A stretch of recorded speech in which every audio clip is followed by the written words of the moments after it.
Bien,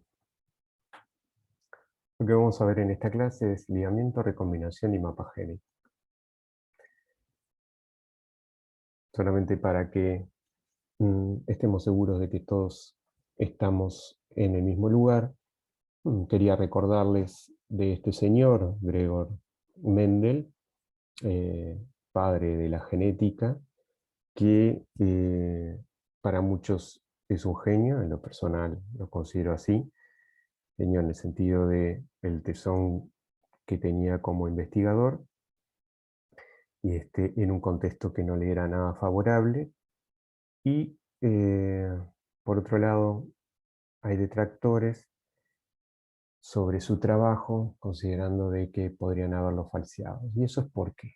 Porque resultaba que sus datos coincidían muy bien con su hipótesis. Y eso estadísticamente es como imposible.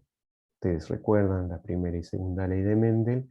Bien, se basaba en el conteo de características, que en este caso es lo que les está mostrando ahí, si son verde amarillas, si son rugosa lisa, si son flores de un color o sin color, o blanca. Entonces, se consideraba de que quizás él había falseado sus resultados. La verdad es que, porque, entre otras cosas, y a esto venía el tema, llamaba mucho la atención de que justo los caracteres estos cumplieran tan bien con sus hipótesis. ¿Ah? Y eso probablemente lo que haya sido es que él eligió aquellas, de todas las características que podía elegir, eligió aquellas que le servían para explicar sus ideas. ¿Ah?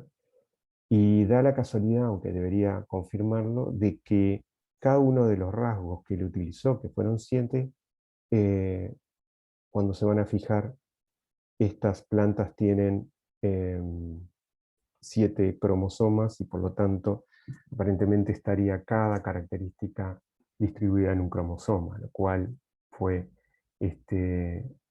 un golpe de suerte quizás muy grande. Pero para recordarles de cómo funciona la segregación independiente, no vamos a tomar plantitas, sino grupos sanguíneos, y es nada más y nada menos que para estar seguro de que todos estemos sintonizados en el mismo lugar. El grupo RH, recuerdan, se encuentra en el cromosoma 1 y el grupo KEL en el cromosoma 7. Es otro grupo sanguíneo diferente. Así que un individuo doble heterocigota es capaz de formar 4 gametas diferentes para estos alelos de estos genes, ¿no?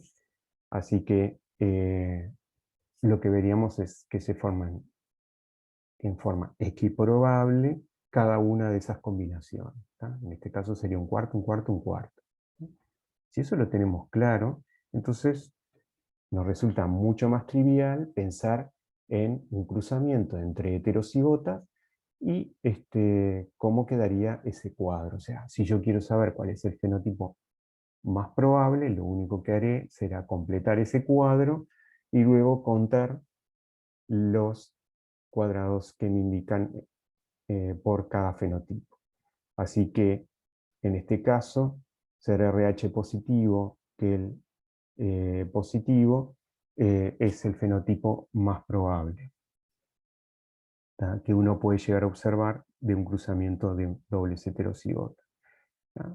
Eso es bien simple, así que lo que queda es entender probabilísticamente esto cómo funciona. Y bueno, si cada una de esas gametas tenía un cuarto de probabilidad de existir, entonces lo que estamos haciendo es un cuadro de contingencia en donde estamos midiendo la probabilidad en este cuadro, como el producto de estas dos probabilidades. Por lo tanto, es ese 1 en 16, ese producto de un cuarto por un cuarto.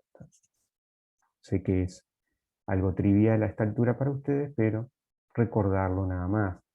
Si ese doble heterocigota se cruza con un individuo que es heterocigota para el grupo RH y homocigota para el grupo Kell, estos individuos solamente pueden dar lugar a dos tipos de gametas, R grande, K grande o R chica, K grande. O sea que sería un medio y un medio. ¿Mm? Y a esto sería por octavos, ¿no? Y si el caso fuera que es un doble heterocigota por un doble homocigota, lo interesante de esto es que como solamente puede dar un tipo de gametas, la probabilidad de esto es obviamente 1, así que lo que estamos observando de última son las combinaciones que puede generar ese individuo heterocigoto. ¿Vale? Eso es lo que estaríamos observando. En este caso son un cuarto, un cuarto, un cuarto, un cuarto, lo que veíamos al principio. A esto por eso se le llama retrocruza de prueba, ¿no? Y tenemos todo esto claro, entonces pasemos a los últimos conceptos, nada más que para tener que todos estemos hablando de lo mismo. En la segregación independiente lo que debemos considerar es que los alelos son formas alternativas de un gen, y acá alelo es, por ejemplo, digo, ya sea amarillo o verde en el tema de las plantitas, RH positivo, R grande o R chica, del grupo RH, o una mutación del el gen BRCA1. ¿Tá? Esos son los alelos. Ahora, los gametos van a aportar un solo alelo. ¿Mm? Y cada alelo tiene una igual probabilidad de ser transmitido, ¿tá? De ese genotipo, digo, cualquiera de sus alelos va a ser transmitido en forma equiprobable, ¿tá? Y los genes se transmiten en forma independiente, o sea, eso sería la base de las leyes de Mendel. Entonces, si lo resumimos, sería durante la formación de los gametos, la segregación de los alelos de un gen se produce de forma independiente de la segregación de los alelos de otro gen, ¿no? Eso es la segregación independiente. ¿De qué nos sirve eso? Bueno, en lo que se basa la genética forense es justamente en esa segunda ley de Mendel, ¿no? Y todos, si ustedes se van a fijar, los 13 STRs o microsatélites que se utilizan a nivel internacional, digo, hay muchos más, se llega a 27, si no mal recuerdo ahora, pero digo, los que se utilizan en el CODIS, que es como una norma internacional, son 13 distribuidos a lo largo de todos los cromosomas, menos en el caso del cromosoma 5. Y que eso es el tema de la clase de hoy. ¿Cómo es posible de que tengamos dos marcadores que los tomamos como si fueran independientes dentro del mismo cromosoma? ¿No? Porque, como todos sabemos, hay muchos más genes que cromosomas. Entonces, en ese contexto, 18.000 genes distribuidos en 23 pares de cromosomas, ¿cuándo o cómo se puede llegar a cumplir la segunda ley de Mendel? ¿Mm? Y si esto no fuera así, o sea, ¿qué consecuencias tiene que no se puedan mezclar las variantes de esos genes? ¿Mm? A lo largo de las generaciones. Y este fenómeno ustedes lo conocen a través de el cromosoma mitocondrial y el cromosoma Y. ¿No? El cromosoma Y se transmite por línea paterna y tiene una región que no recombina, que es lo que veremos ahora después. O sea, esa región se mantiene incambiada y el cromosoma mitocondrial no tiene recombinación y se transmite por línea materna. Si recuerdan, a través de estos cromosomas es que podemos tener una idea de el origen de los individuos a nivel poblacional. O sea, podemos saber si, si tiene antecedentes, o sea, en su genealogía hubieron individuos indígenas o africanos o europeos de un tipo o de otro. Y eso lo sabemos a través del cromosoma mitocondrial. Solamente como un ejemplo, en la población uruguaya, el 35% de la población uruguaya tuvo algún ancestro indígena materno. Entonces, volviendo a nuestro tema, ¿cómo es que vemos que los variantes de genes se comportan como si fuera la segunda ley de Mendel cuando aún están dentro del mismo cromosoma. Y bueno, y para explicar esto, vamos históricamente y recordamos que a nivel citogenético, durante la meiosis vemos un fenómeno, ¿tá?, que es el entrecruzamiento, la recombinación. Ese fenómeno lo vemos en la profase y sabemos que en la meiosis la profase 1 es una profase muy larga con varias subetapas que denominamos leptoteno, cigoteno, bueno, paquiteno, ¿tá? Y todos esos momentos lo que están señalando es un proceso que vamos viendo en el cual las cromosomas homólogos se van pareando, ¿tá?, formando una estructura muy íntimamente ligada y que es totalmente colineal. Con esto quiero decir que, por ejemplo, el brazo corto de un cromosoma se une con el brazo corto de su homólogo en una forma bien íntima y eh, manteniendo literalmente la concordancia a nivel de secuencia.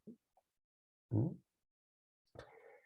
Lo que se forma es una estructura proteica que los une totalmente, formando ese tetrámero que conocemos, ¿no? Esto es muy importante durante la meiosis porque es lo que va a definir de que se segreguen, ¿no?, los cromosomas, y exista esa reducción cromosómica, ¿no?, necesaria en la meiosis. ¿Mm? Pero a su vez es en ese momento en el cual vamos a ver el crossing over o entrecruzamiento, ¿Mm?, que lo detectamos a través de esas señales que son los quiasmas, ¿no?, en donde se ven esas uniones entre los cromosomas homólogos, ¿no? No significa que todos terminen resolviéndose en entrecruzamiento, ¿no? Pero esa etapa es muy importante porque es la que asegura de que la meiosis sea exitosa. O sea, es necesario ese fenómeno de entrecruzamiento, ¿tá?, para que la meiosis sea este, normal. Entonces, eh, no hace muchos años se comenzó a entender a nivel molecular qué era lo que estaba sucediendo, ¿tá?, cómo esos cromosomas homólogos en un espacio tridimensional se van pareando y a su vez se generan rupturas de doble cadena, ¿m?, y luego ese intercambio. ¿M? Todo esto se da durante la meiosis 1, les comentaba, ¿no? Entonces, ¿cómo es a nivel molecular? Eso se conoce desde hace muy poco. Y lo que ayudó a entender esto fue los mecanismos de reparación del ADN. Cuando vamos a mirar a nivel mucho más fino molecular, eh, lo que vemos es de que la recombinación homóloga es parte de un sistema de reparación del ADN, ¿tá?, en particular de la vía de reparación de las rupturas de doble hebra, ¿tá? Entonces, existen varios mecanismos de reparación. Uno es este que les menciono acá, el SSA, ¿tá?, Single Strand Annealing, ¿tá?, que al final de este proceso significa que hay una pérdida de material, ¿tá? Otro que es el Non-Homologous Enjoining, en el cual hay una reparación de esta doble ruptura que puede realizarse sin pérdida de información y a veces con cambios en su información en esta región, ¿tá? Entonces, que pueden introducir mutaciones. Y entonces el otro mecanismo es la recombinación homóloga, que como ven ustedes tiene varios caminos por los que puede seguir. Luego de esa doble ruptura de la hebra, ¿tá?, lo que hay es una erosión de parte de una de las hebras, ¿tá? lo que deja estos extremos que son sticky, pegajosos. O sea, estos extremos van a invadir esta cromátida que actúa como un donador, ¿ah? Un donador para reparar esa región, ¿tá? Entonces lo que vemos es que por complementariedad de base se forma esta estructura y es la que denominamos el D-loop. Este mecanismo termina siendo de gran fidelidad, o sea, porque con ese molde recupera la información, ¿tá?, de esa erosión que se perdió aquí, ¿tá? O sea, es un mecanismo muy eficiente en ese sentido. Y tiene varias vías. Una de las vías va hacia un lugar en donde no vamos a ver intercambio de cromátidas, ¿tá? No lo vamos a ver, en eso son el SDCA y el BIR, y que en uno implica de que actúe esa molde, dando lugar a información para reparar mm, donde en la molécula que hubo esa ruptura de doble hebra. ¿Tá? Lo que puede llegar a suceder es que haya algún cambio a este nivel, pero muy raro sería. O si no, invade ujú, esa hebra eh, sobre el molde y por síntesis de ADN se sustituye totalmente, ¿tá?, parte de la cromática en donde se dio la ruptura, ¿tá? Son dos mecanismos, pero que no son los que nos interesan. Los que nos interesan a nosotros son, en particular, esta vía en donde va al Double Holiday Junction, o sea, cuando se forma esta estructura, y entonces lo vemos acá, se forma ese intermediario de Holiday, ¿tá? Eh, este intermediario de Holiday lo tiene también otra vez mecanismos por los cuales lo lleva a solucionar en una forma muy parecida a esta, y lo que si se rompe la estructura aquí en esta región, entre las dos hebras, lo que puede llegar a suceder es que no exista entonces el crossing over. O sea, lo que sucede es que se repara esta región, ¿tá?, solamente, y se mantiene intacta toda la cromática, ¿tá? Entonces no habría crossing over. Pero, por otro lado, lo que sí puede llegar a suceder es que exista eh, este intermediario de Holiday se resuelva de manera que pueda haber un crossing over. ¿Qué significa esto? Es que en la resolución de estos se rompan, ¿no?, y se reúnan las cadenas, generando ese intercambio de cromática, que también otra vez puede llegar a romperse, reunirse y no dar lugar a un intercambio de cromátidas, y entonces nosotros no lo vemos como crossing over, ¿no?, o como entrecruzamiento. Este fenómeno están muy bien estudiados y podemos reconocer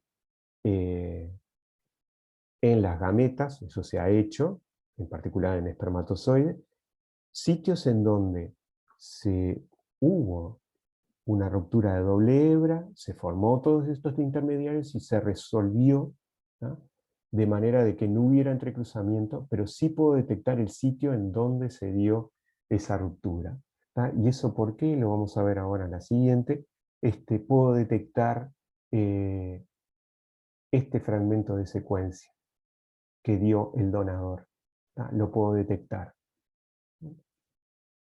Y si es un crossing over, obviamente que es mucho más simple porque tengo dos cromátidas que tienen un origen en un cromosoma parental y otra en otro, ¿tá? Eso puedo reconocerlo a nivel de secuencias perfectamente, ¿tá?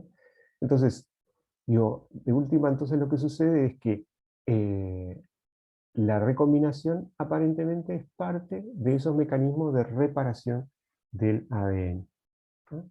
Este mecanismo actúa a otros niveles, mismo por ejemplo durante la replicación del ADN, ¿no? Pero bien, yendo nada más a lo que nos interesa a nosotros, tenemos esto solamente para que ver las etapas, en donde hay una ruptura de doble hebra, hay una degradación de los extremos 5', hay una invasión de una de las cadenas rotas en esa cromátida que actúa como molde, ¿tá?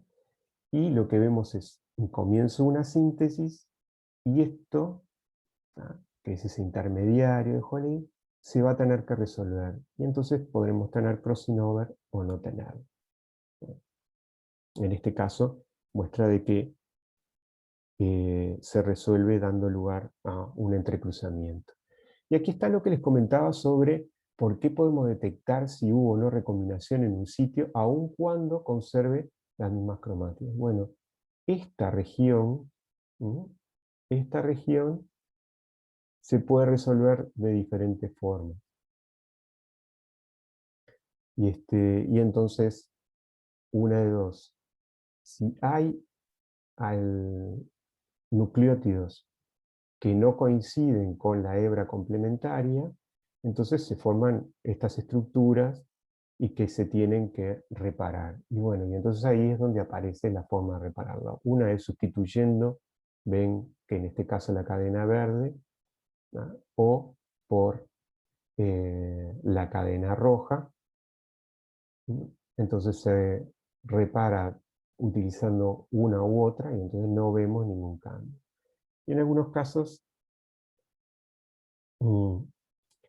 se crea, entonces lo que vemos es que se forma este, mm, sin reparar ese mismatch, ¿no? Lo que iba. Pero luego también podemos tener un momento en el cual hay un cambio, ¿no?, y entonces al replicarse lo repara, ¿no? O sea, rellena con el alelo complementario.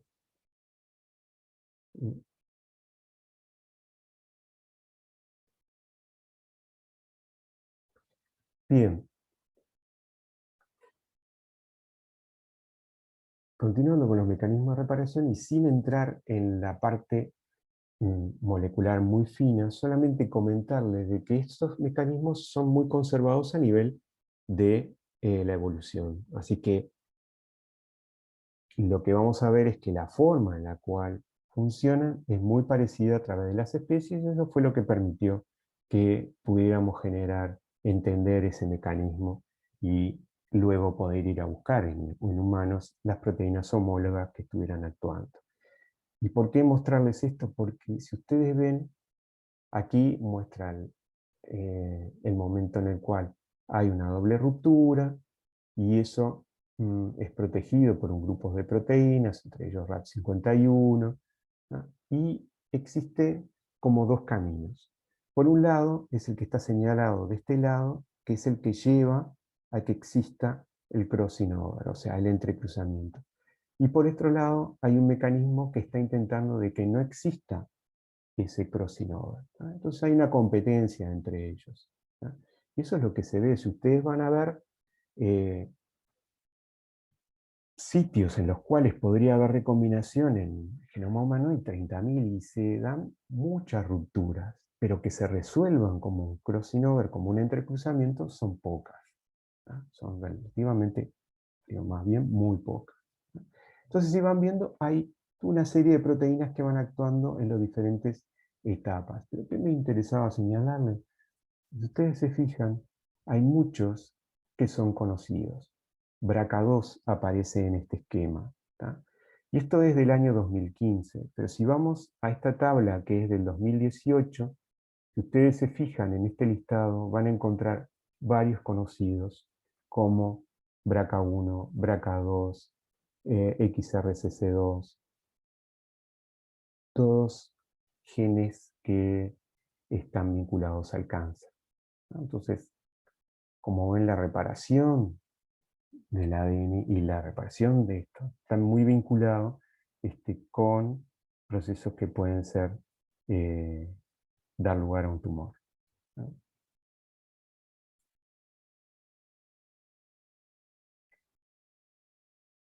Y bien, como les decía, hasta ahí tenemos los mecanismos de reparación. Se dio la ruptura y entonces tenemos todo un mecanismo que intenta reparar ese ADN con diferentes consecuencias. Pero había una cosa que por lo menos en lo personal me llamaba mucho la atención, es cómo se da esa ruptura, cómo se llega a esa ruptura y por qué se da en ciertos lugares. Una de las cosas que se ha visto es que hay lugares que se denominan hotspot, o sea, puntos calientes de recombinación. O sea, no se da en todos lados, sino en algunos lugares.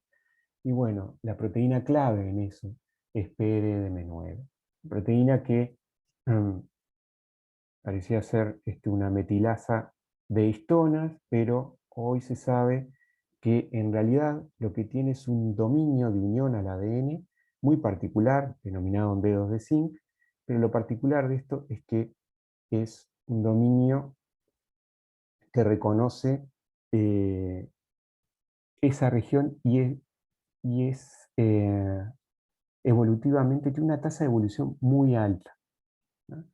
Muy alta. Esto quiere decir de que cambia no solamente entre especies, sino dentro de la especie. O sea, esa región cambia mucho y eso le da como una flexibilidad de reconocer diferentes sitios. Cuando vamos a ver, hay más de 30.000 sitios que reconoce esta proteína en el genoma, o sea, reconoce una región en donde si se une, promueve que se recluten las proteínas que darían lugar a la ruptura de esa doble hebra. ¿Tá? Lo que interesa es que es la proteína que explica por qué se da esa ruptura. O sea, sin ella existe la ruptura, pero no son tan eficientes y genera problemas durante la meiosis, cuando no está presente. ¿Tá? En particular hay especies que no tienen PRDM9, pero la mayoría de las especies eucariotas la tiene y su no presencia disrumpe la meiosis. ¿Ah? ¿Y cómo funcionaría? ¿Ah? Y eso es lo bien interesante. Como les decía, tiene una alta tasa de mutación, o sea, es muy variable. Y entonces, mismo en humanos, hay varias formas de esta proteína y por lo tanto, en el genoma hay diferentes sitios de reconocimiento, o sea, diferentes sitios que son reconocidos por esta proteína. ¿Tá? Acá les muestra en ratas, ¿no? Estas ratas que son homocigotas, ¿no? Entonces PRDM9 de esta línea que es la B6, ¿tá? Y esta PRDM9 de este grupo, de este linaje de ratas son homocígotas, son iguales, y ustedes ven de que hay sitios en los cuales PRDM9 reconoce, ¿tá? Y se une al ADN. ¿Tá? Lo que está marcando acá es que este sitio mutó y entonces no lo puede reconocer. ¿Tá?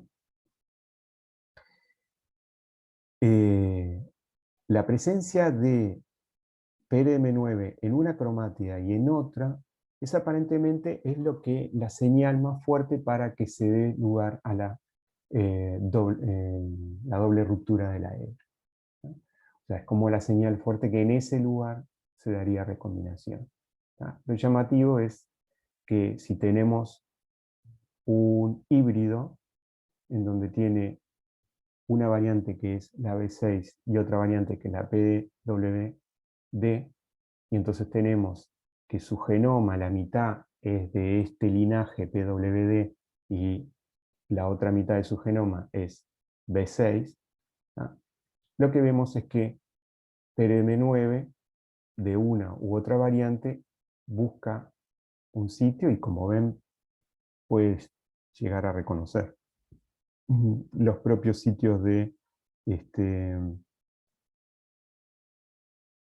y bueno, de donde se une B6, ¿no? La PRDM9 B6 se une.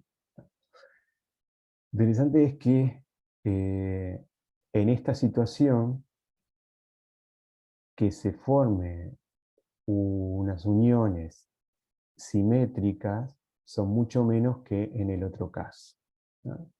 Entonces, promovería menos sitios de recombinación, quizás, ¿no? Y eso es una cosa llamativa, porque eso genera cambios en lo que se va a ver luego de la meiosis en esas gametas, ¿no?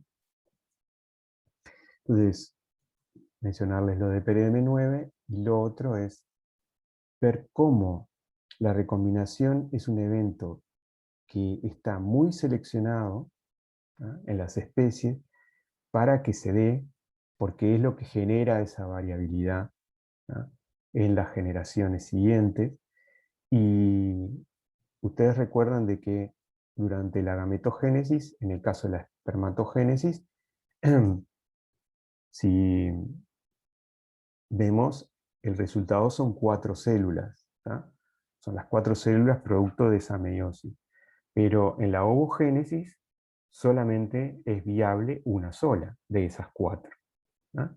La pregunta que se hicieron un grupo de científicos es si existe algún sesgo, ¿no?, en durante esa meiosis para conservar o no las cromátidas que sufrieron recombinación, ¿no?